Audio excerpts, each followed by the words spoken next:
Ms. Anita, ready for the roll call? Ms. Johnson?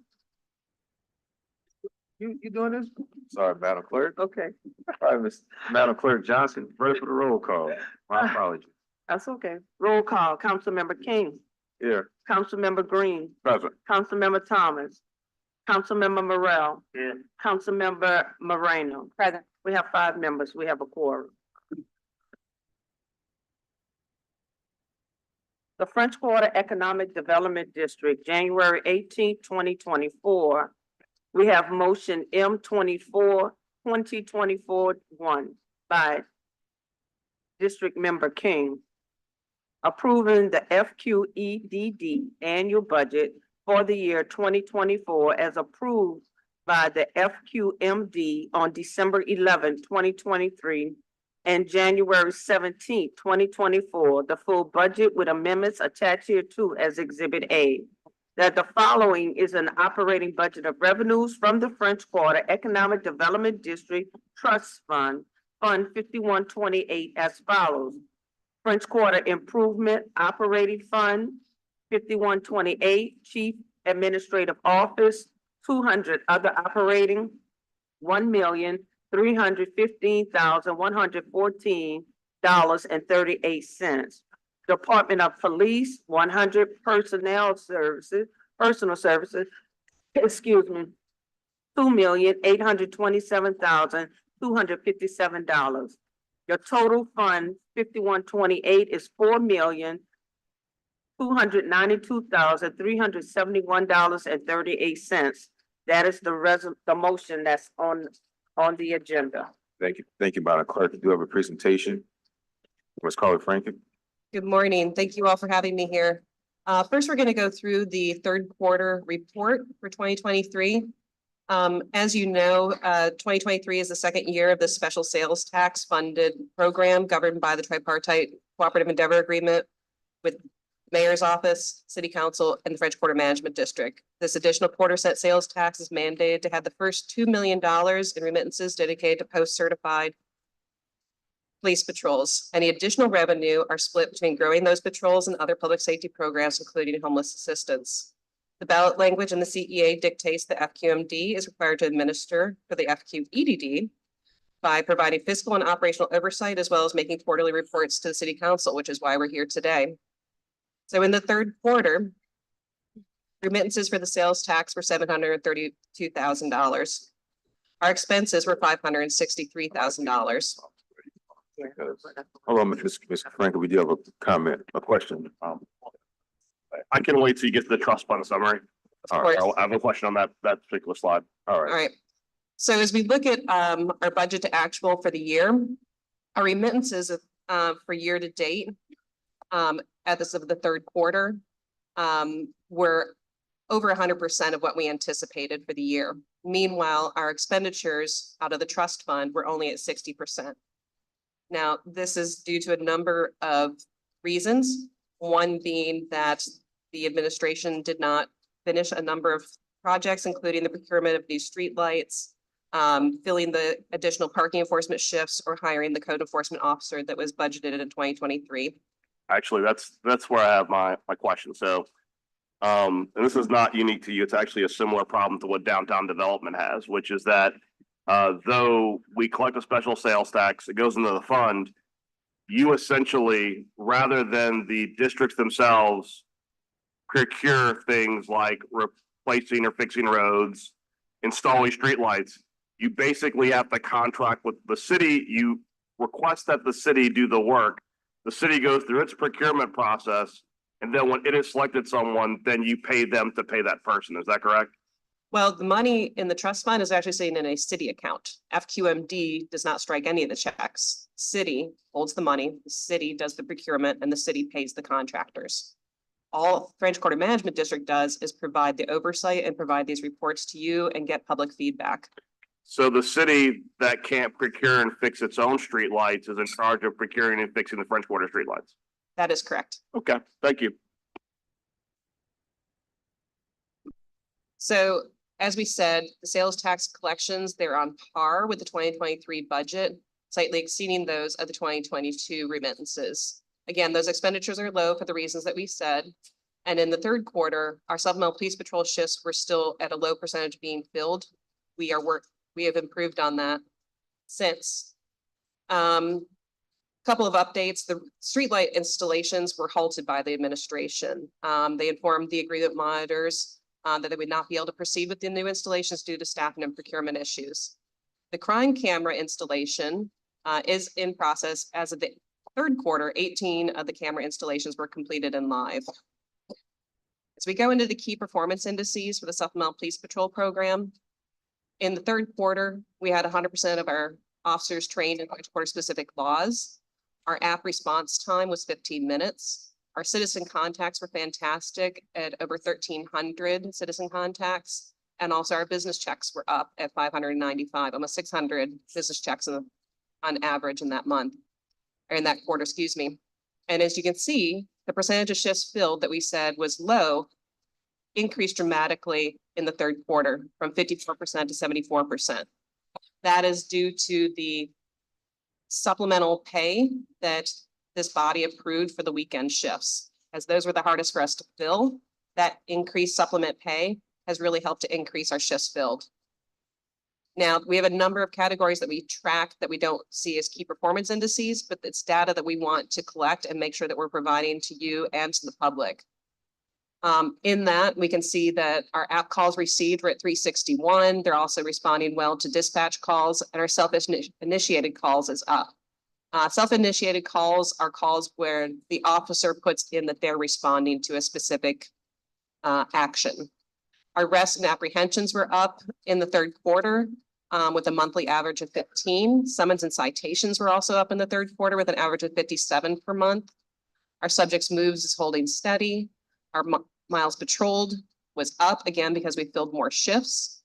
All 8 of our vehicles were available for patrol. 8th district number of officers held steady at 73. Person crimes were slightly down, and our Bourbon Promenade officers held steady at 14 as a monthly average. Now, as you know, we added street outreach in 2023. Our new clients seen average in the third quarter was 24. We had repeat climb as 109 average per month.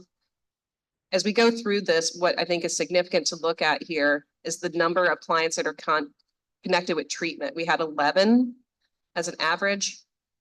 14 were connected to benefits and vital records. These are items that people need to get in order to move through the path to getting secure housing.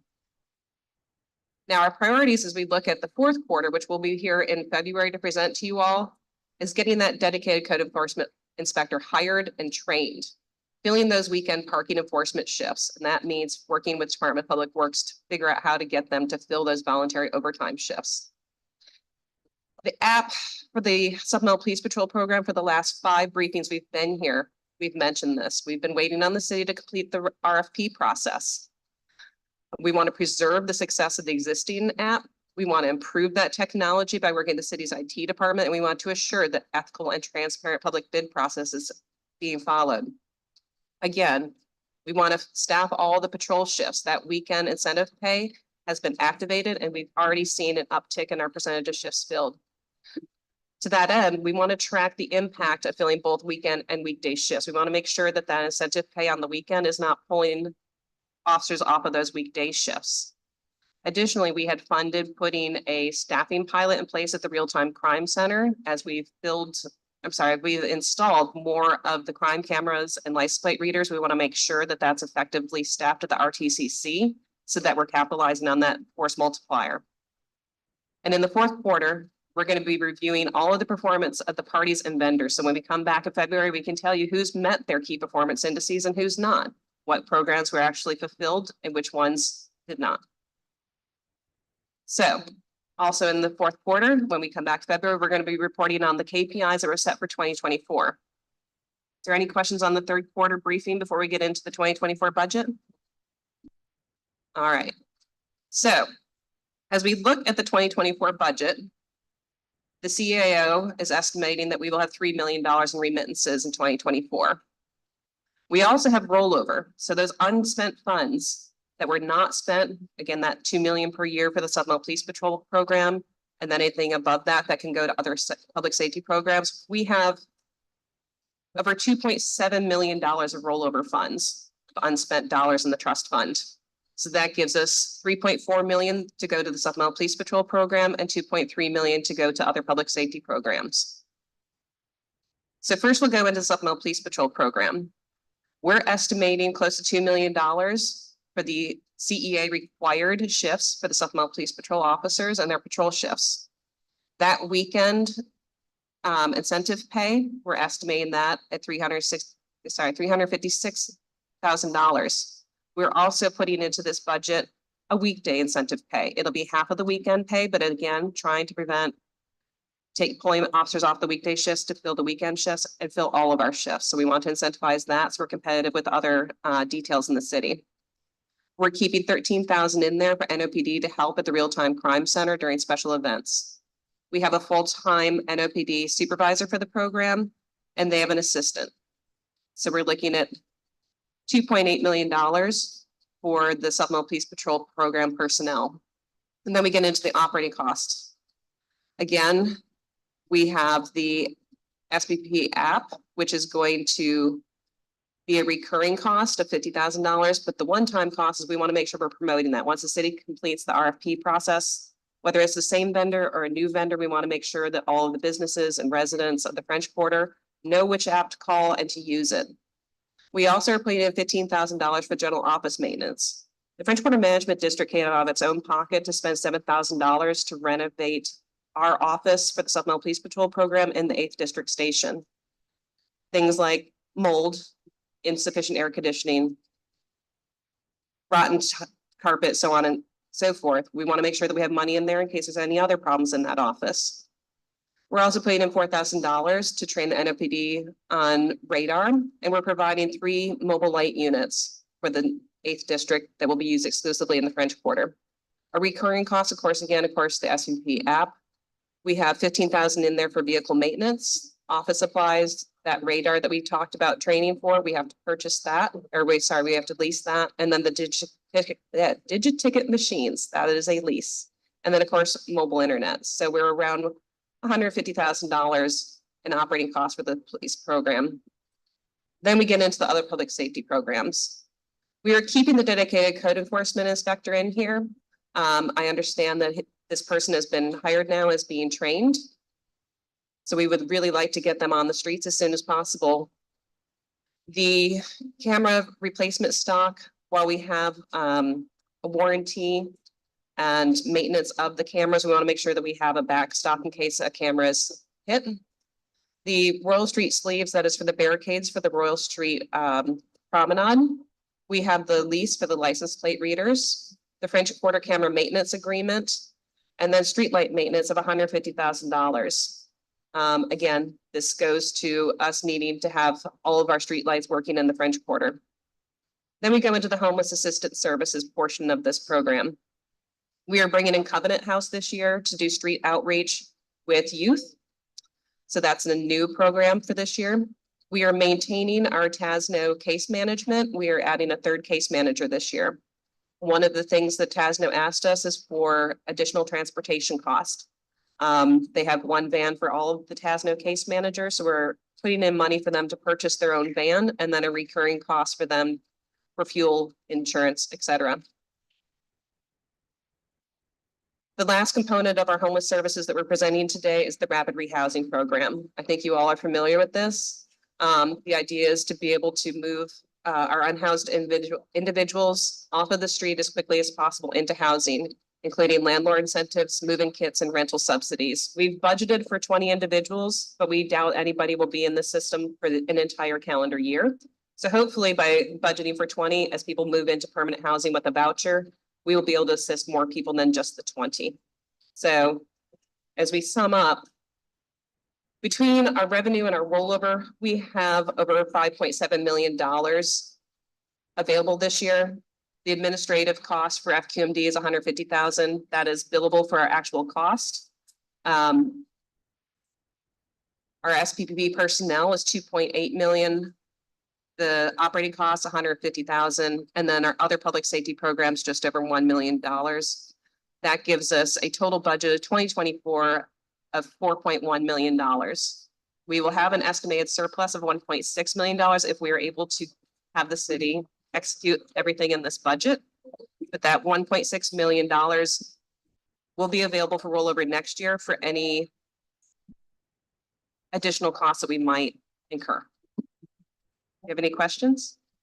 Any question from the desk? Councilmember Green? Yes, I have a question. Could you describe your homeless outreach a bit more? Because you suggested that you're budgeting for 20, but can you tell me how many people? The last time I asked, it was not possible because they travel. And I think that people understand or need to understand, the public needs to understand what is going to be done to address the issue, since there is no handle on the number of people who are unhoused because of the fact that when it gets warm here or gets cold, they travel to other places. Could you talk about the numbers? Right. So I took us back to the slide on our case management that Travelers Aid Society provides to us. By the third quarter, they had contacted 220 new clients in the French Quarter. And as you mentioned, some of those are transient. Yes. The 20 that we have budgeted for the rapid rehousing program are for our chronic homeless who reside more or less full-time in the French Quarter. When we had our agreement monitors meeting last month, TASNO had already identified 11 individuals who qualified, and those are based on those of the highest need, the most in danger. We know that we would like to be able to help as many people as possible. But right now, again, that 20, those are folks who meet the criteria for the rapid rehousing program. Could you describe that criteria? The criteria is based on, again, who are at the highest need, who are at the most risk. They have to have been homeless for a certain length of time. Sorry, I don't have TASNO here to speak more on this part, but they also have to, again, the high risk are the ones we're focusing on first, those who have mental health or physical issues that put them at the highest level of need. Again, looking at the length of time and their need or how they're being identified. So for example, you identified 200 new clients. Is that what you're saying? No, there was 220 new clients who were contacted by TASNO last year. Again, some of them are moving between the French Quarter and the Downtown Development District or the Marigny. They could be going up to Claiborne. So they're not all, we would say, residing on the streets of the French Quarter. They're coming in and out of the French Quarter. The case managers at TASNO know the ones who have been here for a length of time. In the last year, when they moved a number of 16 people into housing, those were folks that they knew were residing in the French Quarter for a length of time. So those are the folks that we're focusing on. We're not focusing on the transient folks, the folks who are moving in and out of the French Quarter, but those who more or less reside full-time on our streets. I know that it's a question better asked of TASNO, but the public is wanting to know what is being done to put people into housing who deserve to be put into housing, not somebody who has come down here for Mardi Gras and wishes to stay on the streets of the French Quarter, or somebody who comes down here for the Jazz Fest and wants to live on the streets of the French Quarter. So you're saying to the public right now that you're addressing chronically homeless people through TASNO. They identify them, and after a period of time, they attempt to get them into housing? That is correct. So right now, you're budgeting for 20 for next year. Right. And that assumes that all 20 will be in for the full 12 months. Since we're already in January, we're already down 1 month. So that means that the pot of money stays the same. If somebody comes in and within 3 months, they're able to move to a housing voucher, that money remains in the trust fund so it can help another person. So that money is for 20 people for 12 months. If somebody is in there for less time, we can help another person. I go back to my original question. How many people do you feel are on the French Quarter streets right now who are unhoused, who are sleeping on the streets of the French Quarter? Over 100. 100 people. So we look to be able to provide relief for 20 this year. And that's assuming that they would be there all year. But the bottom line is that we can assume that of those 200 people, 180 of them will not get housing assistance. Well, there's other resources. I think you've had a lot of information recently from the Housing Homeless Assistance Office, from TASNO, from Unity. There are other pots of money that are being drawn on. I know other districts are also providing money for the rapid rehousing program. This is not the only pot of money that's being used for that program. This is our contribution to a bigger program. Okay, I applaud the Office of Homeless Services and Strategies for closing the Chapatoulas encampment by putting people into housing. We're gonna be doing the same thing under Claiborne Avenue. I hope that we reach the point where those who are chronically in need of housing are able to be housed because there is available housing. It's not a matter of no rental units. There's a lot of rental units out there. But it's a little bit troubling, I guess, to people who continue to see year after year money spent and that the same problem seems to exist. You said that there are 200 or 100 people who are unhoused. That's a concern to the public that I hear all the time. Where is the money going? So, okay.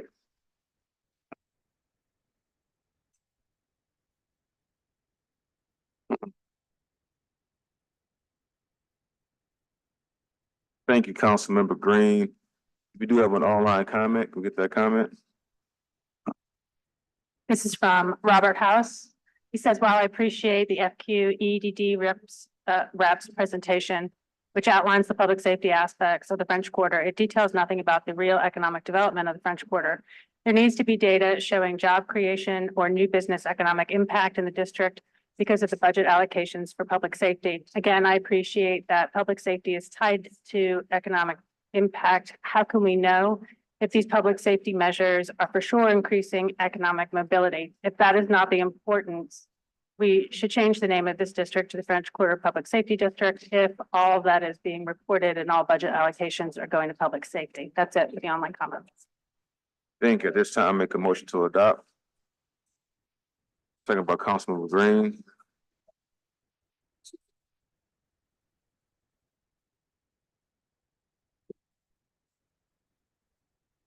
We have 4 yeas.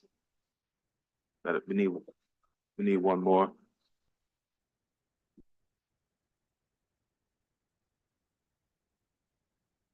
Need 4? Okay, okay. All right, motion is adopted. Thank you. Thank you.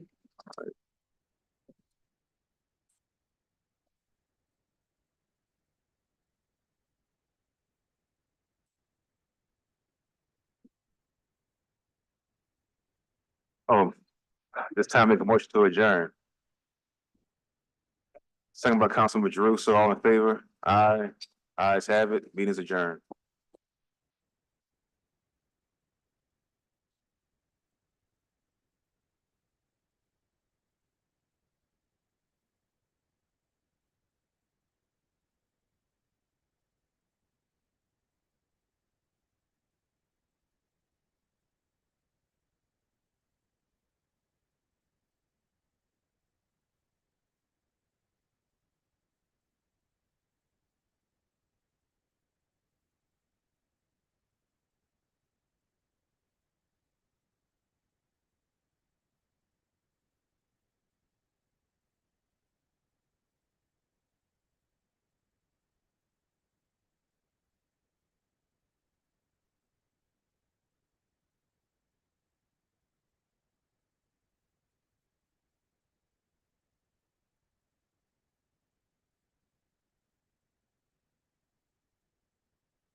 All right, you gotta.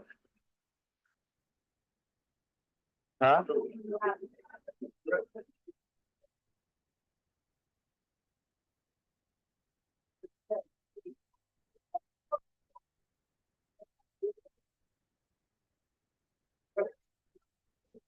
All right, you got a full house today.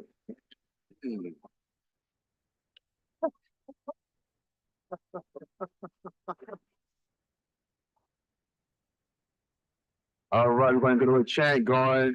Hello, hello, can y'all hear me? We're gonna get a chant going. I'm gonna start it off. Pretty on my left, pretty on my right. Nobody else know it? Okay, I was going up. Yeah, all right, I'll go.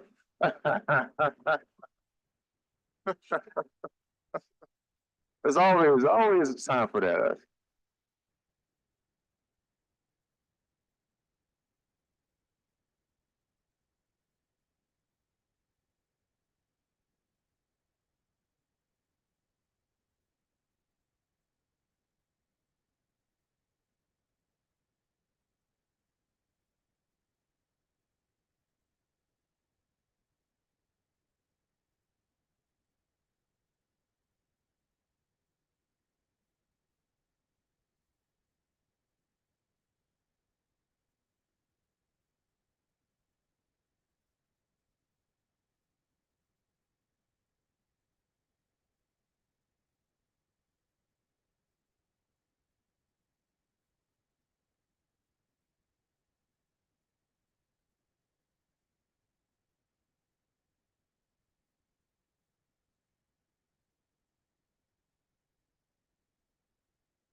Cecil, you ready? Okay. Roll call. Councilmember Thomas, Press. Councilmember Green, Present. Councilmember Burrell, Councilmember Moreno. Present. Councilmember King, Councilmember Harris, Councilmember Jeruso. Here. We have 5 members. We have a quorum. All right, thank you, Madam Clerk. Our invocation today will be led by Angela Young, a member of the Alpha Kappa Alpha sorority.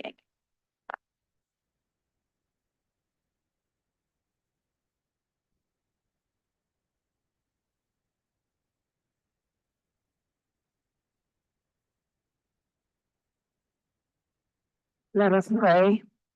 Father, we come to you in the name of Jesus, first of all, thanking you for this day, a day that we've never seen before and a day that we don't get to do over. We ask, God, that your presence will be manifested in this place on today. Father, we pray that we do as your word says, that we would humble ourselves, that we would pray, that we would seek you and turn from our wicked ways, so that you can heal this land, heal this city, heal this state. Now we ask that you bless our leaders, Father. Bless them to acknowledge you in all their ways so that you can direct their path. Help us to make decisions that will move our city forward and move our state forward and move the people of this city forward. We come against strife. We come against anything that is not like you. May your glory fill this place. In Jesus' name, amen. Our pledge will be led by Councilmember King.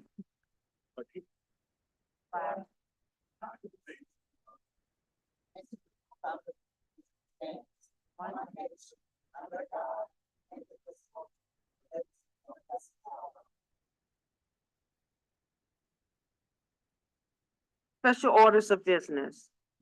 The first order of business is a presentation. Ms. Trove Profis, President, Alpha Kappa Alpha Sorority Incorporated, Alpha Beta Omega Chapter, and Ms. Brittany Reed, President, Alpha Kappa Alpha Sororities Incorporated, Omicron Lambda Omega Chapter. celebrating Alpha Kappa Alpha Sororities Incorporated 116th Founders Day. Thank you, Madam Clerk. Well, it is an exciting day in the council chambers today. Councilmember King and I wanted to make sure that we would celebrate the women of Alpha Kappa Alpha Inc. And bring them all before us to also, of course, recognize their 116 years of service and sisterhood.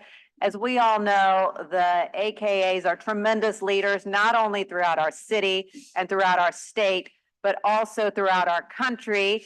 The Vice President of the United States is, of course, an AKA.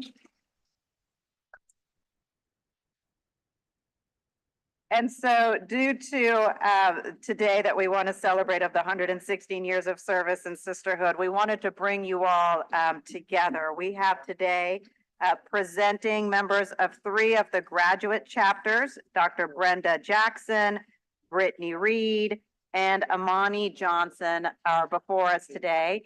And so I'll also have Councilmember King say a few words because this is a joined order of business. And of course, all council members support this, but he wanted to say a few words too before we get started. Well, just want to say congratulations to to the latest AK Alpha Kappa Alpha Sorority Incorporated. I know we a couple of days late on the on your anniversary, but better late than never. And if we could we have Miss Glapion come up if I could ask that this lady Glapion, Miss Glapion, somebody who's been around City Hall for a while and. Councilman, she was actually with Lillian Dunn Perry, when you know the history of AKAs in the city council. She actually started the formal presentation by AKAs, not just being acknowledged here, but many of the community events that you guys were involved with. And so Lillian has just been a hero. And she was in the beginning several decades ago with her and Miss Perry and making sure that the AKAs, well, I'm sorry, I didn't mean that many decades. That means I was around here too, so. You was pretty on the left, pretty on the right. You just couldn't stand yourself at night. Pretty on the right, pretty on the left. You was so damn pretty, couldn't stand yourself, right? But Councilmember King, so that's why I just thought of it. Absolutely. Well, I'm gonna let y'all have the floor. Made the presentation, Mrs. Reed. I did not know that I was opening it up, but good morning. Whoever would like to start, whoever would like to start. Miss Jones, Miss Tracy Jones, you want to open it up? I see you. Give me a little shout out. I'm happy to open it up for my church members. So good morning, Madam President. Good morning. Thank you all for having us here this morning. On behalf of the local chapters who are here, Alpha Beta Omega, Omicron Lambda Omega chapter, and Rho Pi Omega chapters of Alpha Kappa Alpha Sorority Incorporated, we are very honored to be here with you all this morning to kick off our 116th year of service to all mankind. And we are very happy to be here to represent our organizations. I will turn it over so that we can start our PowerPoint presentation. Okay. Good morning again. Good morning. Good morning. Council members. We are indeed very happy to be here. We're happy to be celebrating 116 years of our founding. This is about us. Alpha Kappa Alpha Sorority Incorporated, known as AKA, an international service organization, was founded on the campus of Howard University in Washington, D.C. on January 15, 1908. It is the oldest Greek letter organization established by African-American college-educated women. 114,000 active members and more than 355,000 members initiated worldwide. Our international president is Danette Anthony Reed. Our South Central Regional Director is Joya T. Hayes. She is the 26th Regional Director.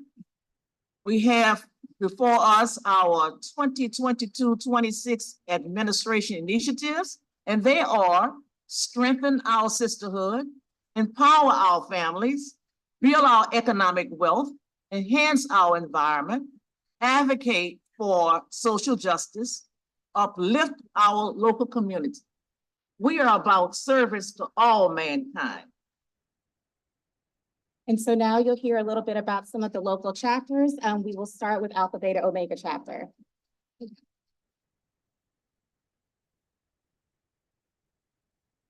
All right, good morning. My name is Dr. Billy Castle. I am actually the chair of our Social Action Committee for Alpha Beta Omega, standing in for our lovely president, Ms. Trove Profis. Alpha Beta Omega boasts 307 members in our chapter, and under our administrative initiatives for the last year, we have distributed over 1,500 power packs to local students who we have about 72 children enrolled in the CHIP program, where weekly members of our chapter pack the bags at a KIPP school in the East and distribute to the students throughout the year to make sure that they have food even after school. We also have the Youth Leadership Initiative, where 12 youth are participating. Over time, they have developed community service projects to give back and making sure that as youth, they are leading the charge of change in our community. For our Build Our Economic Wealth, we also, our regional conference was here in New Orleans in April, and collectively over 8,000 participants were here, and we as a region contributed about $8 million to the city of New Orleans. So as we talk about building our economic wealth, we also make sure that we're supporting local Black businesses and making sure that we are leaving an imprint. We like to wear pink and spin green in our community. Enhancing our environment is also a part of our initiatives this year, and we're planting trees around the community. Last year on MLK, along with our undergraduates, we were in Pontchartrain Park planting trees.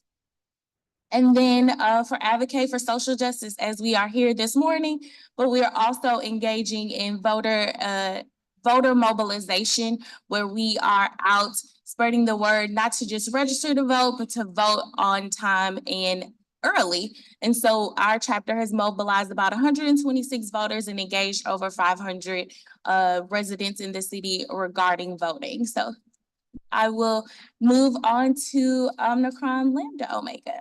Thank you very much. So you heard a little bit earlier about our program initiatives. We implement these initiatives over a 4-year period. And one of the things that you will see throughout all of our presentations is that there's consistency and there is unity. We receive our message from the corporate office as to what our programs are going to be. And so one of the things that is unique about graduate chapter membership is that we all are unified in advancing our local communities. But you'll hear consistently that these are programs that are done throughout the nation and throughout the international chapters. So much like Alpha Beta Omega, we are also excited to implement the programs in Omicron Lambda Omega. We are happy to be celebrating 40 years of service in the greater New Orleans area, as we were founded on June 16th of 1984. Going through some of the initiatives that you heard earlier, we also have an Empower Our Families. This is something that we believe is very critical to the greater New Orleans community. You'll see on the screen that at the time when this was made, we had 700 power packs, but I'm happy to say that in conjunction with the MLK Community Day service, we were able to pack an additional 250. So that means that there are 250 more kids in the greater New Orleans area who are going to be able to have food security. We also are happy to say that we partnership with Alpha Beta Omega in the YLI program. And what this partnership does is it provides a unique opportunity for students to create their own form of education and to develop leadership skills. So we're very happy to work with Alpha Beta Omega on that process. We also have done Enhance Our Environment, which we have a path of making everything greener in New Orleans. We know that those are issues that impact City Council every day. We're happy to say that we have contributed 45 trees to this program initiative, as well as we know where we are not only as a state, but as a country in 2024 with very important local and definitely national elections coming up. So it is definitely on the agenda of our chapter to focus on increasing the number of registered voters in the greater New Orleans area. And so far, we have impacted 300 voters and we have had 3 voter engagement activities. And if you keep looking on any corner throughout 2024, you will see a voter registration program be done by all of our chapters. Our current membership stands at 308 members, and I'm very happy to be the president of this chapter. Thank you. Hi, good morning. My name is Amani Johnson, and I have the pleasure of serving as chapter of Rho Pi Omega, as president of Rho Pi Omega chapter on the West Bank. We were chartered December 18th, 1988 at the Landmark Motor Hotel in Metairie, Louisiana. We have just celebrated 35 years of service in the greater New Orleans area. We sponsor the undergraduate chapter of Eta Eta, which is at the University of New Orleans. Under our international president, Danette Anthony Reed, we are soaring to greater heights of service and sisterhood. As a small but mighty chapter on the West Bank, Rho Pi Omega actively participates in community service, implementing programs of the International Office. Some of our impact includes under Empower Our Families with the Childhood Hunger Initiative, Power Pack Initiative. We have distributed over 15 Power Packs. We have 5 children enrolled in that program. Our partnership school is actually in Marrero, Louisiana, with where the principal is one of our chapter members, LaShawn Dixon, Lincoln Elementary School of the Arts. We have over 50 chapter volunteer hours with that and have delivered bags for 3 weeks now with Lincoln Elementary. With Empower Our Families Youth Initiative Leadership Institute, we have 7 youth enrolled in that program and over 30 chapter volunteer hours. With Enhance Our Environment, with tree planting, we have planted 5 trees, 3 of which have been on the University of New Orleans campus. We have over 36 chapter volunteer hours with that initiative. Under Advocate for Social Justice, we have hosted 2 activities for voter engagement, registered 50 voters, educated 1,200 voters, and mobilized over 200 voters. We also provide scholarships to local high school students and college students in the greater New Orleans area, as well as honor women who provide service in their community and are making an impact with our local, with our annual event of our fundraiser, which is the Dapper Hats and Dazzling Heels Mother's Day Scholarship Brunch, where we also honored our mayor in 2019. We also participate in the West Bank MLK Day Parade, and we participate with our sister chapters in this New Orleans Sister Strut. Good morning. I am Lydia Glapion Days, and I am a proud member of Alpha Beta Omega, who just celebrated its 96th year in existence. We were the first graduate chapter in the region. I'd like to take it back just for a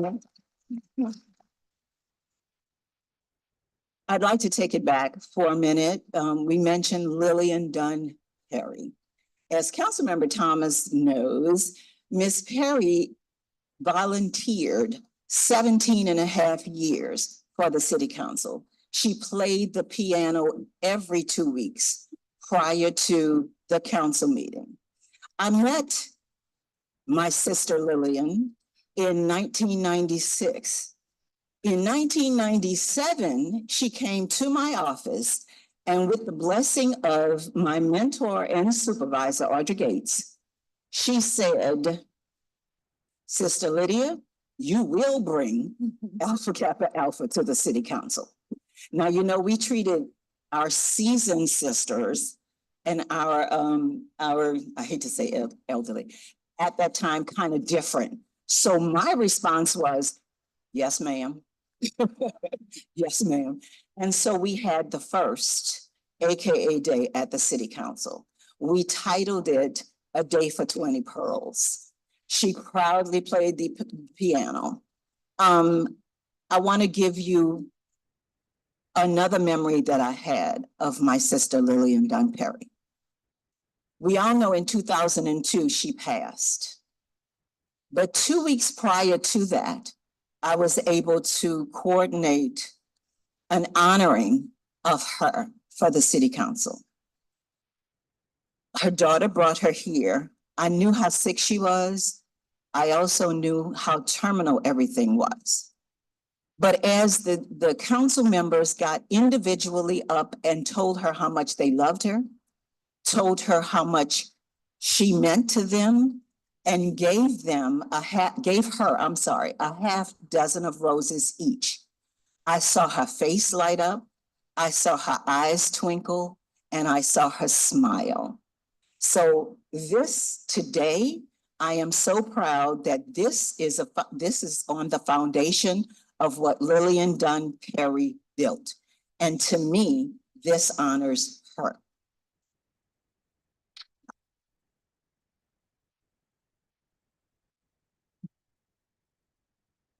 Our granddaughter is here with us today, Megan Braden Perry, in honor of her grandmother. We would like to thank you all for having us today, as well as the additional social justice chairs, Crystal James, Michelle King, Sierra Hodge, Lynette Gilbert, and Wanda Davis. Thank you all. Well, thank you all so much.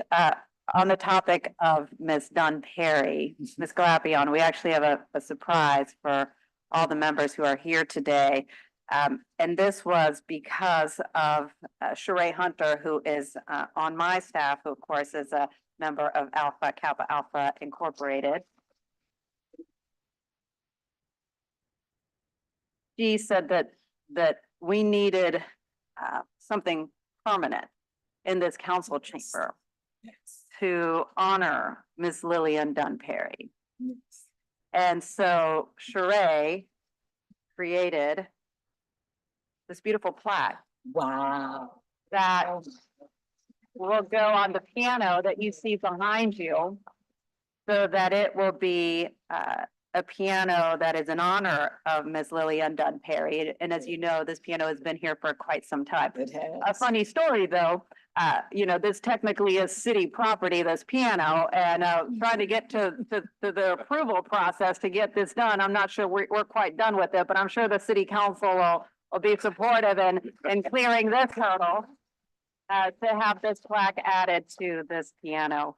So once again, just thank you all so much for your tremendous dedication to our community. I have certainly firsthand seen the service that you have done to assist people in New Orleans. And I'll say this, I'm just so tremendously grateful for the fact that every time I've called on you all and said, can you help with city assistance after a storm? And you've been there. Can you help during the COVID emergency and help hand out masks? And you've been there. Can you help the city with food distribution? And you've been there. Every time you've answered the call, and I'm forever grateful for all of the assistance that you have provided to the people of the city. Thank you. I know that the other council members do want to speak as well. Councilmember Thomas, I'll start with you. When God asked Adam about being by himself, Adam said, God, it's just me. I don't want to be alone. And God said, Adam, you know, in your ribs, I give you an extra bone. And Adam said, if you're going to send another being my way, could you please make sure it's a AKA? And God said, Adam, are you really sure? And Adam said, God, as sure as I can be. Besides, pretty on your right, pretty on your left. The only way I'm gonna make it is she helped me survive myself, AKA baby. Councilmember Green. Lucky me, I get to follow Councilman Thomas. That was pretty good. I just want to say how appreciative I am, and I'm going to speak for my family for what the members of AKA do for our city to enhance its quality of life. The graduate chapters, the undergraduate chapters. I'm a district council member who represents the district that includes UNO, SUNO, and Dillard. And those chapters are doing activities that are greatly appreciated in our city. As a member of the Divine Nine, I'm a member of the Alpha Phi Alpha Fraternity, Inc. So how about Lyle Love? Anybody know what that Lyle Love is? I'm just so pleased whenever I have an opportunity to be involved with an activity where we're working together to enhance the quality of life in our city for all. You all are beautiful. You're beautiful looking, but you also contribute so greatly to our city of New Orleans that it really makes a difference. And we are moving in the right direction. And one of the reasons is because we have persons like you, citizens like you, residents like you from throughout the metropolitan area who are doing those things that are helping other citizens. We just celebrated Martin Luther King weekend, of course, and Martin Luther King focused on what are you doing for others? He said, I know what you're doing for yourself, what you're involved with, but what are you doing for others? I think that Martin Luther King would be proud of what he sees out there in the organizations that represent our communities and work in our communities.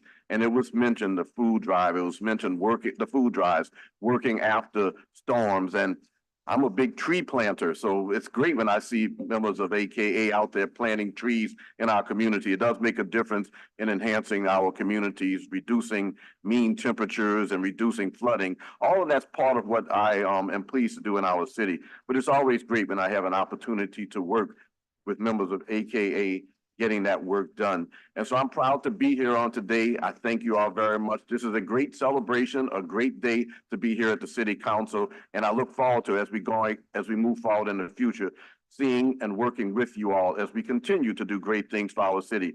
Thank you for all that you do here in the city, the state, and the nation. It makes a difference. We appreciate it. Hang on, before I get to the next council member, a bit of housekeeping. Madam Clerk, I need to suspend the rules so that this order of business can go longer than 15 minutes. I'll Yes, make that ma'am. motion. You need to suspend Rule 10C. Second. Seconded by Councilmember Green. All in favor? Aye. Everyone on the dais voted yes. Councilmember Jeruso. Well, I just wanted to say, first of all, thank you all for being here today. And I can't tell you how many times I hear people say, I love the city, but I don't know what to do. And you just do, right? I mean, that is the nature of really being a good New Orleanian and somebody who lives in the area, is stepping up and just doing the work. And so when I see all the things that you are focused on, these are the things that matter to everybody. And I love the last one, which is uplift our community. We have so many things that are negative and people complaining about what doesn't work in the city. And you all are exemplifies what the city should be and what it does work. So I want to say thank you for that. Ms. Glapion, I want to thank you for sharing the story about Ms. Dunn Perry too. I've heard Councilmember King say all the time about give people their flowers while they're still alive. And she got that. And she got them. And you all made that happen. And my hope is today for the family and for all of her sisters who are here today, that we continue this tradition to recognize people who do such good work for the city. Again, we tear things down so easily and building things brick by brick are so much harder, but remembering the people who put us on the right path is so equally important too. So thank you for that historical context, and please just keep on doing what you are because it's so important to everybody in the city. Thank you all so much for your work.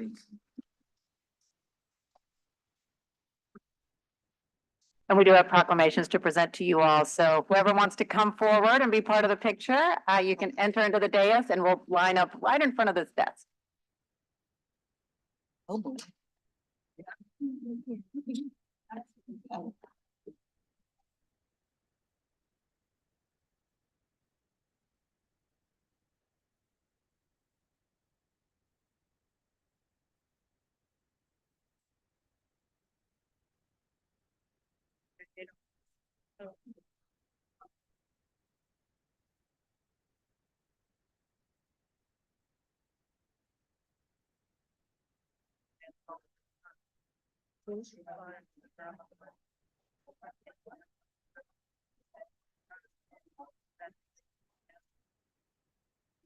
Who is that?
Sorry. All of a sudden I realized no one was taking a photo. I think maybe that helps us, Laura. Maybe it's the order of business, order. I don't have them at all.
Hey, everyone, real quick, before we wrap this up, real quick.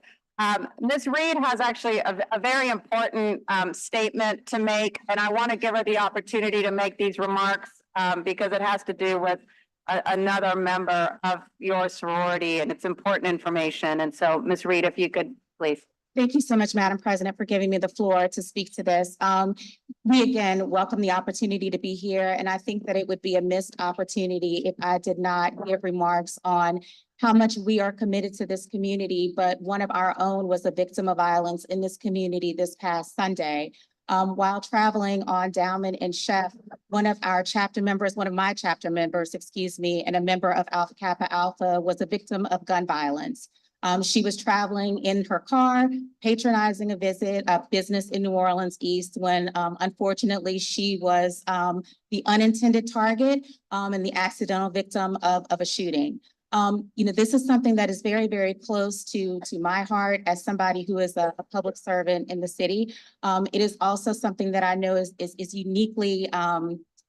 uniquely a concern to this city council. Yeah. And I also wanted to say that the members of Alpha Kappa Alpha stand here unified with the city, here to make a difference, here to specifically address gun violence, to do our part in what we can do to making New Orleans safer for everyone in the community. So I just wanted to take the time to acknowledge that commitment and to acknowledge that unfortunate situation that happened. Thank you, Ms. Reed.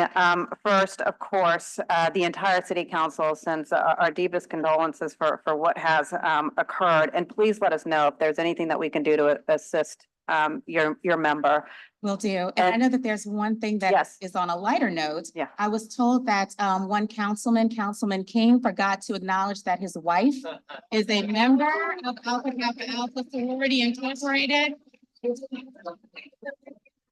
Well said. So on Well behalf said. of the membership, we wanted to recognize her. Well put, well put. Thank you, Ms. Reed. Sorry, Freddie. He forgot pretty on his right and left.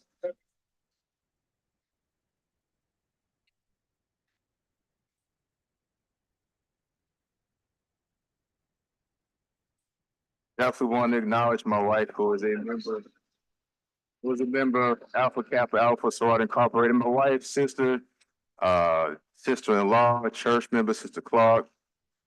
So many more women in my life that are all members. Thank you. Yeah.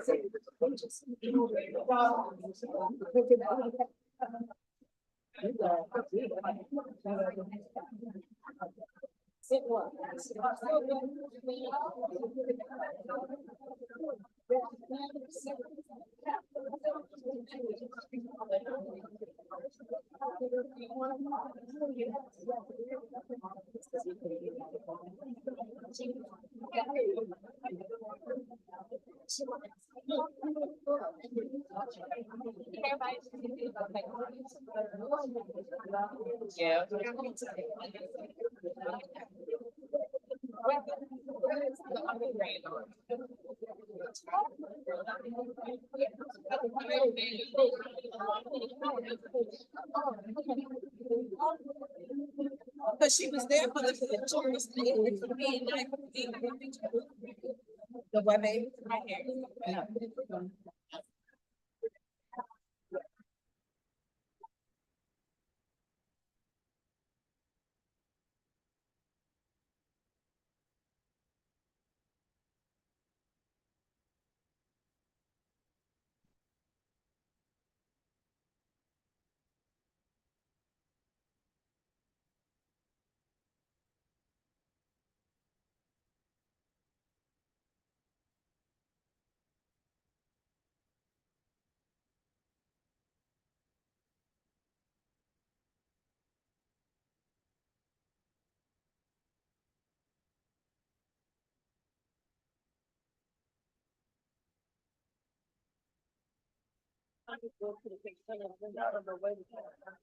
Yeah.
Councilmember, you ready?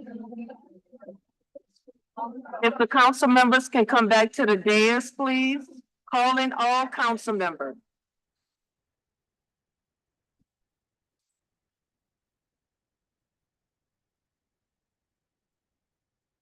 Councilmember King, Councilmember Thomas, Councilmember Green. I think I've got a quorum. You can start just reading through it. The second order of business has been withdrawn. Order.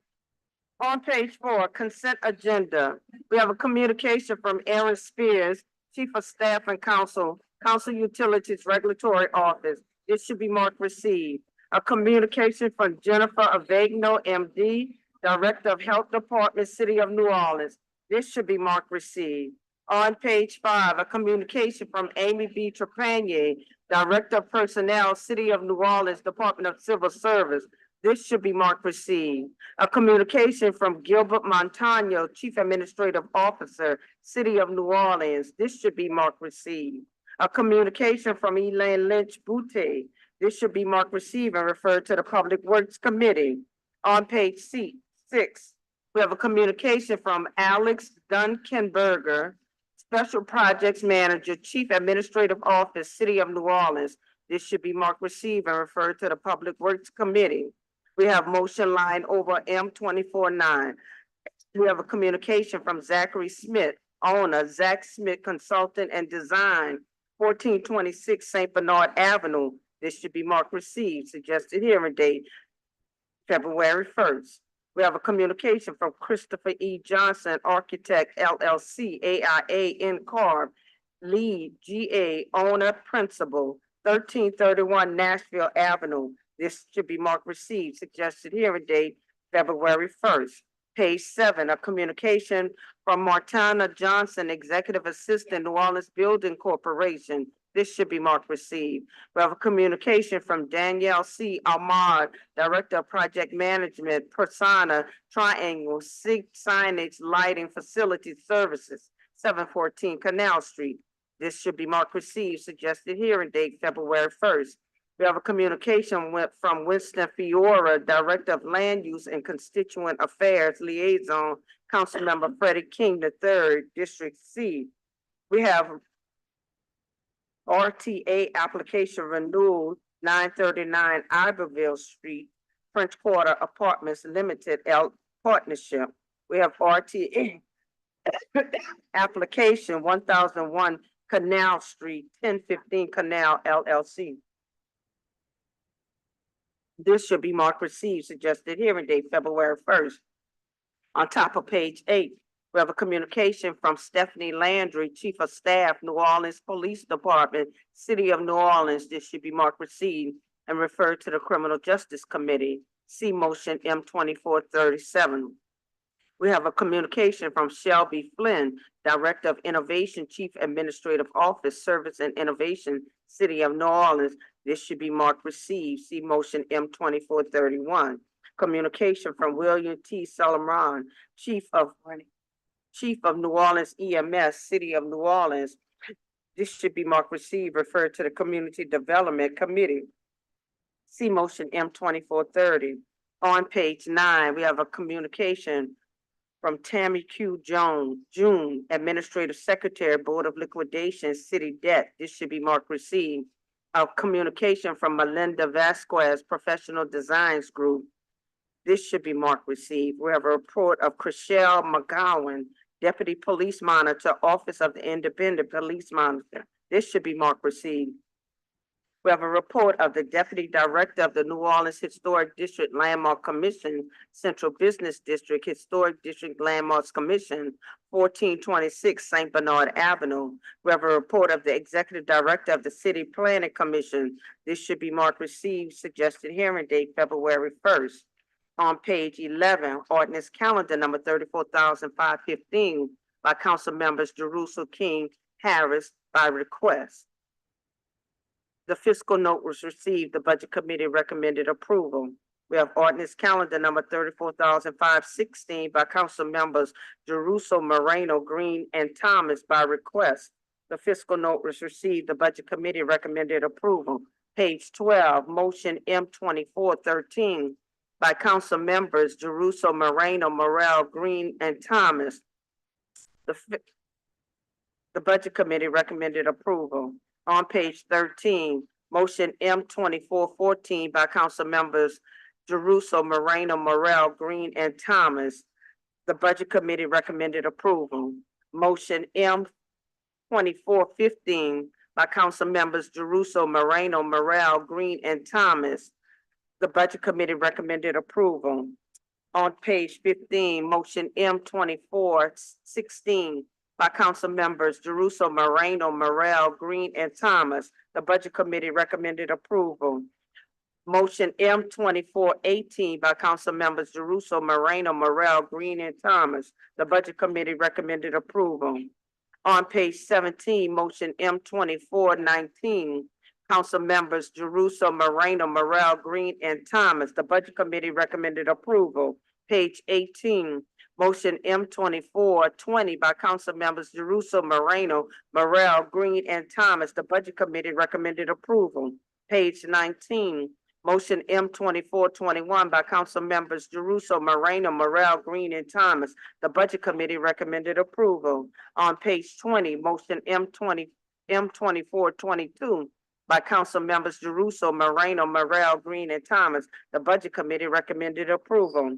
Page 21, motion M 2423 by council members Jeruso, Moreno, Morel, Green, and Thomas. The Budget Committee recommended approval.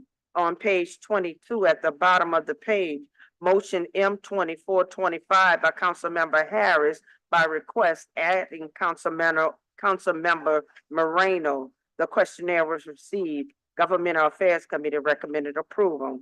On page 23, we have motion M 2426 by council member Green by request. The questionnaire was received. Governmental Affairs Committee recommended approval. Motion M 2427 by council member Jeruso by request. The questionnaire was received. Governmental Affairs Committee recommended approval. Page 24, motion M 2428 by council member Jeruso by request. The questionnaire was received. Governmental Affairs Committee recommended approval.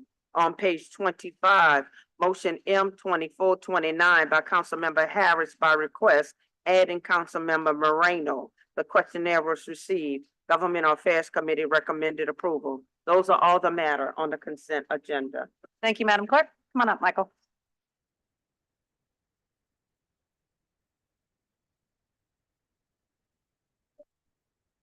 Evening, council people. I'd like to address two things on the consent agenda. And of course, one of them is I've been addressing for several months now, which is the utility pole.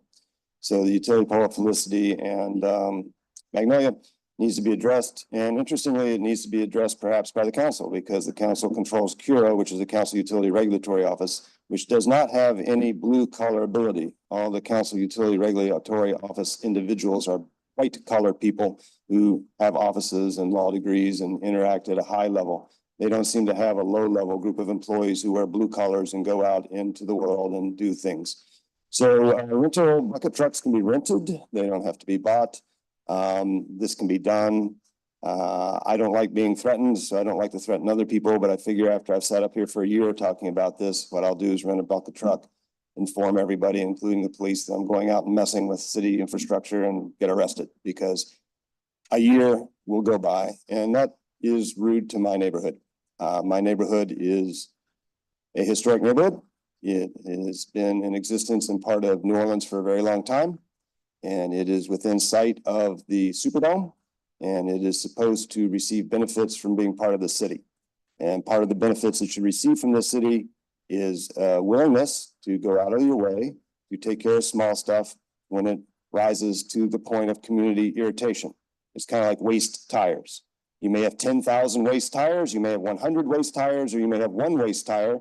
Sort of depends on whether it's on your mother's front lawn as to whether you really care.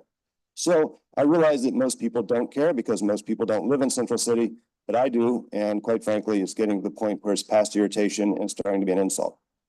Okay, the other thing I want to mention is number 26, where we talk about giving automotive technicians $3,500 after they've been a year of service with us, which is a good thing and a correct thing, and I'm glad it's happening.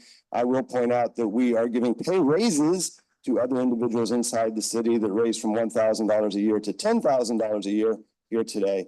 And if we can give pay raises of $10,000 a year to people, I would submit that we really do need automotive technicians, because I have been told that our ambulances in the past couple of years have not been on the streets because we don't have people to service the engines of the ambulance. And it doesn't matter how well trained our paramedics are, if they don't have an ambulance, they sort of are useless.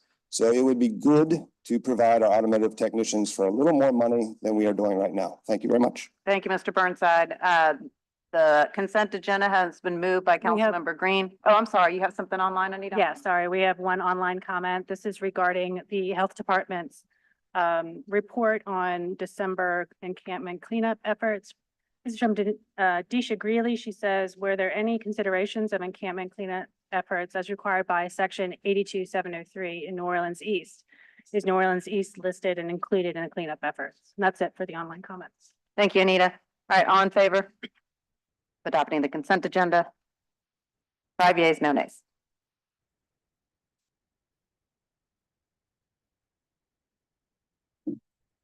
Councilmember, we're now going to go to page 42 on the unfinished business. We need to suspend the rules to consider ordinance calendar numbers 34507, 34508, and 34509 because these ordinances were scheduled for a future meeting and we're taking them up now. I'll make a motion to suspend, seconded by Councilmember Jeruso.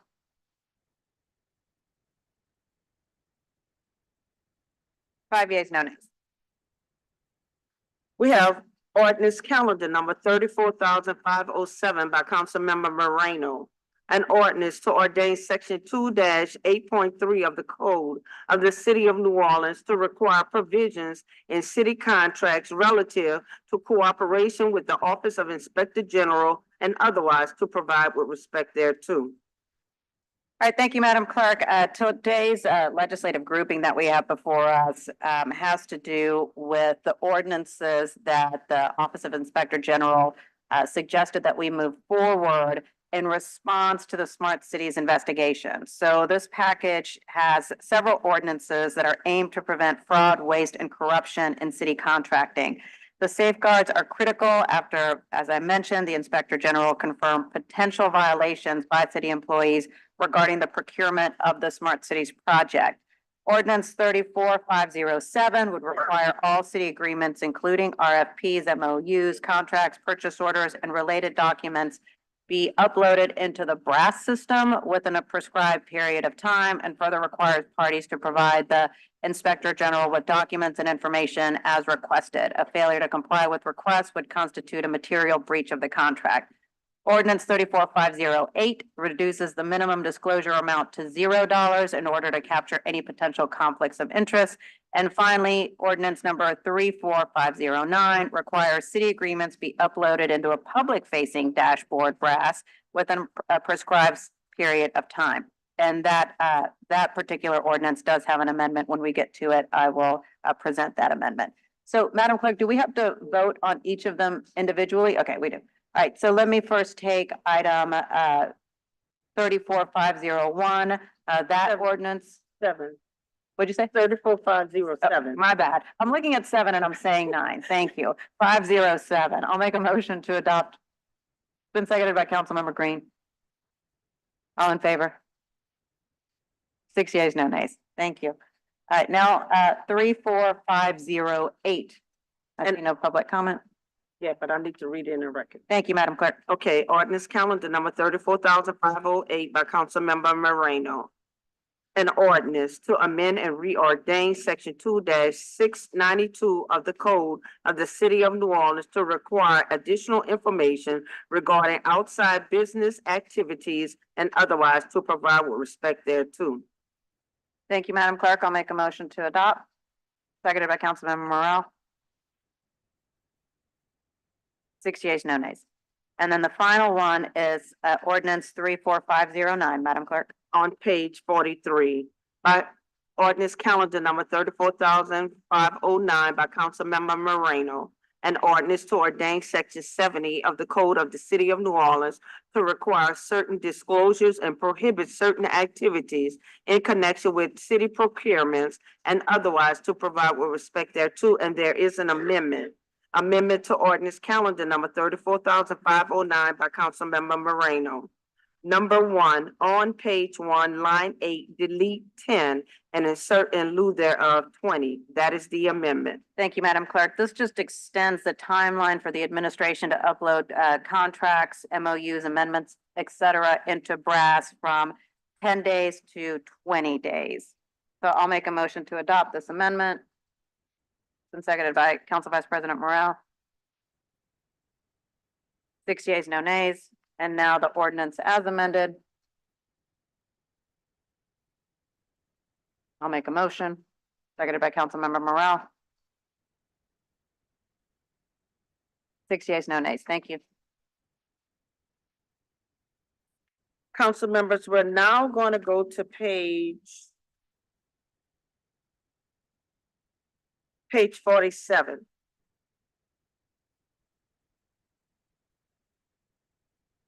We have ordinance, first, let me just do the one at the top.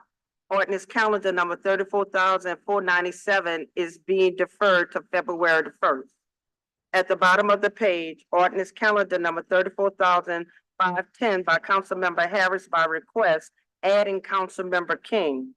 An ordinance to authorize New Orleans Building Corporation, NOBC, to execute and deliver the lease agreement substantially in accordance with the document attached hereto as Exhibit A, the Piazza parking lease, pursuant to which NOBC will lease the surface parking lot located at or near the Piazza d'Italia in New Orleans, Louisiana, as more particularly described in the lease, the premises, to Laz Parking Louisiana LLC, the lessee, for lessee's operation of the surface parking lots and otherwise to provide with respect thereto.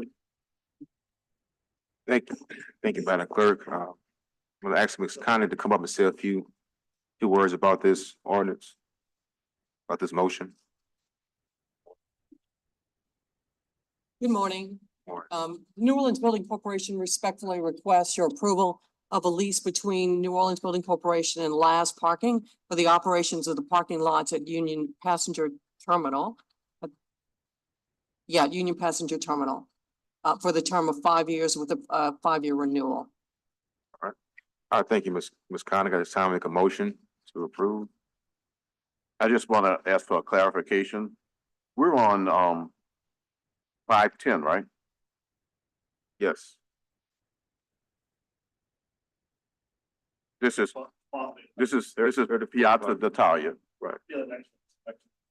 I just want the public to be following along with us. So you mentioned Union Passenger Terminal. That's not the one that we're on. Yeah. We're on 510. 510 is Union Passenger Terminal? Not according to Am I wrong? It is? Okay. 511 is Piazza d'Italia. Well, I'm telling you, I'm reading. I'm reading. I'm sorry, then I'm confused. Well, I mean, it could. Cindy, on the agenda, ordinance calendar number 34,510 is the Piazza. And on. My apologies, I wrote the wrong number. In terms of. Thank you, Madam President. You're welcome. I appreciate it. I will give this back to you. My apologies, I wrote the wrong ordinance number on it. And the terms are the same for both of them, except for the rent. They're both 5-year terms. Thank you, Councilmember, for correcting. Thank you, Councilmember Green. You can just repeat that and include. So that New Orleans Building Corporation respectfully request your approval of a 5-year lease between the New Orleans Building Corporation and Laz Parking for the operation of the parking lots located at Piazza d'Italia. Thank you. Make a motion to adopt. Second by Councilmember Green. 6 yeas, no nays. The ordinance is adopted. Motion is adopted. The ordinance. Ordinance. We're now on top of page 48, ordinance calendar number 34,511 by Councilmember Harris by request, adding Councilmember King. An ordinance to authorize New Orleans Building Corporation to execute and deliver the lease agreement substantially in accordance with the document attached to as Exhibit A, pursuant to which NOBC will lease the following surface parking lots located in New Orleans, Louisiana, to Lodge Parking Louisiana LLC for lessee's operation of the surface parking lots located at 1001 Loyola Avenue, 2000 Loyola Avenue, 1100 Aretha Castle Haley Boulevard, 1074 Barone Street, 1100 Carondelet Street, and 1001 Loyola Avenue, and otherwise to provide with respect thereto. Thank you, Madam Clerk. The building corporation respectfully requests your approval of the lease agreement between NOBC and LAS for the operation of the parking lots at UPT, and it also includes the operation of the lots that are underneath the overhead expressway. All right. Any comments, questions? Make a motion to adopt. That should have been. Second by Councilmember Morrell.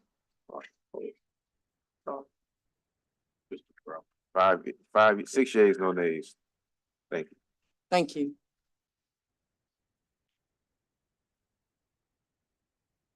At the bottom of the page, we have ordinance calendar number 34,520 by Councilmember Jeruso by request. An ordinance to authorize the mayor of the city of New Orleans to enter into a cooperative endeavor agreement with Lakeview Crime Prevention District to aid in crime prevention and to add to the security of district residents by providing for increase in the presence of law enforcement personnel in the LCPD as more fully detailed in the CEA Form Exhibit 1 and otherwise to provide with respect thereto. Move for approval. Seconded by Councilmember Morrell.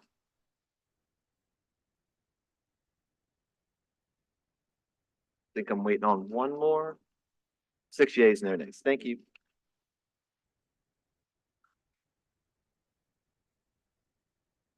On top of page 49,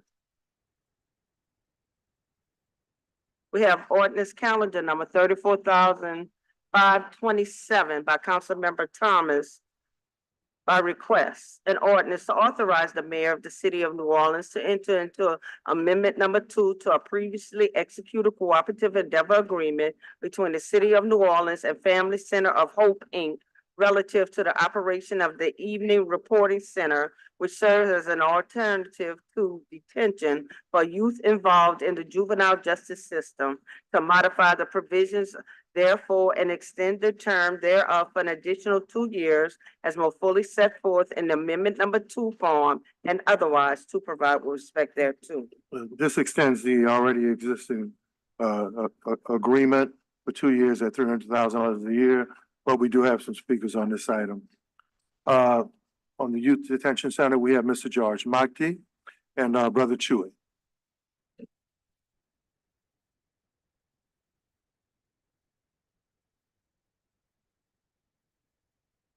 Yes, George Mahdi, Neighborhood Unity Merge.